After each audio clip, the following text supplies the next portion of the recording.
NCP Ajit Pawar group के MLA Pratap Patil Chikhlikar ने BJP के MP Ashok Chauhan के हालिया बयान पर रद्द अमल दिया है, जिसमें अशोक चौहान ने नांदेड़ म्यूनिसिपल कॉरपोरेशन के आम इंतखाबात में किसी भी पार्टी के साथ इत्तेहाद बनाकर लड़ने के बजाय बीजेपी अपने बलबूते पर इंतखाब में हिस्सा लेकर कॉरपोरेशन में बीजेपी का झंडा लहराने की पेशनगोई की है। अशोक चौहान ने यह बयान साबिक वजीर सुधीर मुनगंटीवार के एजाजी तकरीब में दिया था। प्रताप पाटिल चिखलीकर ने अशोक चौहान के बयान पर तंज करते हुए कहा कि महाराष्ट्र में हुकूमती इत्तेहाद बीजेपी, शिवसेना, एनसीपी के फैसले 3 पार्टियों के लीडर मिलकर करते हैं। उन्होंने मजीद कहा कि शायद अशोक चौहान को इत्तेहादी कमेटी में शामिल नहीं किया गया है, इसलिए वो इस मामले से बेखबर है। चिखलीकर ने अशोक चौहान को चैलेंज देते हुए कहा कि अगर किसी को बीजेपी से मुकाबला करने का जोश है तो एनसीपी अजित पवार ग्रुप इसका सामना करने के लिए तैयार है।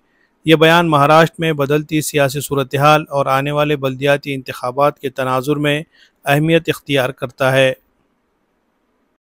28 तारखेला राष्ट्रवादी काँग्रेसचे राष्ट्रीय अध्यक्ष आणि राज्याचे उपमुख्यमंत्री आदरणीय अजितदादांचा नांदेड जिल्ह्याचा दौरा आहे। त्या दौऱ्याच्या दिवशी नांदेड दक्षिणचे माजी आमदार मोहन अण्णा हंबर्डे यांचा राष्ट्रवादी काँग्रेसमध्ये त्यांच्या असंख्य सहकाऱ्यांच्या सोबत प्रवेश होणार आहे। 5 वर्षामध्ये किंवा 5 वर्षाच्या पूर्वी त्यांनी अनेक वर्ष राजकारण करताना त्यांच्यासोबत जे सहकारी होते ते देखील प्रवेश करणार आहेत। दादांच्या आगमनाच्या नंतर त्यांच्या कार्यालयाचं उद्घाटन होईल आणि त्यानंतर त्यांचा आणि त्यांच्या सर्व सहकाऱ्यांचा प्रवेश होईल।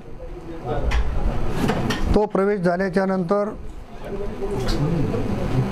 उमरज संत नामदेव महाराजांचं संस्थान आहे आणि संत एकनाथ महाराजांच्या नेतृत्वाखाली तिथे धार्मिक कार्यक्रमाचं आयोजन 27 तारखेपासून 6 मार्चपर्यंत केलेलं आहे।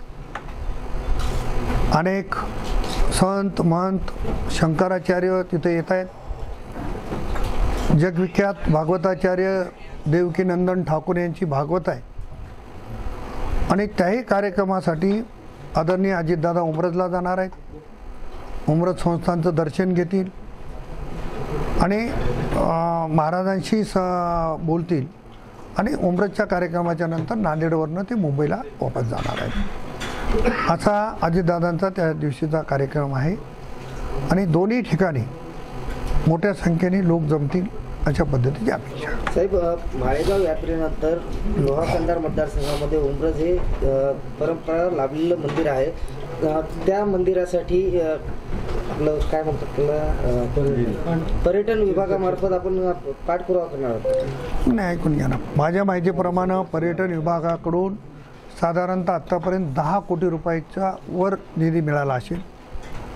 महाराजांनी देखील संस्थांच्या वतीने मोठा निधी त्या ठिकाणी खर्च केला आणि एक भव्य दिव्य मंदिर असं उभा करण्याचा प्रयत्न केला आणि भविष्यात देखील ज्या आणखी काही त्रुटी तिथं असतील त्या पूर्ण करण्यासाठी त्या संस्थांचा एक भक्त म्हणून, त्या भागाचा आमदार म्हणून माझा निश्चितपणाने प्रयत्न राहणार आहे। भारतीय जनता पार्टीचे खासदार वारंवार एकला चरोचा नारा देत आहेत, यावरती राष्ट्रवादी काँग्रेसची काय भूमिका आहे? ज्यांनी नारा दिला त्यांच्या हातामध्ये किती आहे मला माहिती नाही, कारण शेवटी 3 पक्षाचे नेते म्हणून ते ठरवत असतात आणि या 3 पक्षाच्या नेतृत्वामध्ये त्यांची कमिटीत काही निवड झाली असेल तर मला काही अभ्यास नाही आहे, परंतु ते बोलले म्हणून मी बोलणं उचित होणार नाही।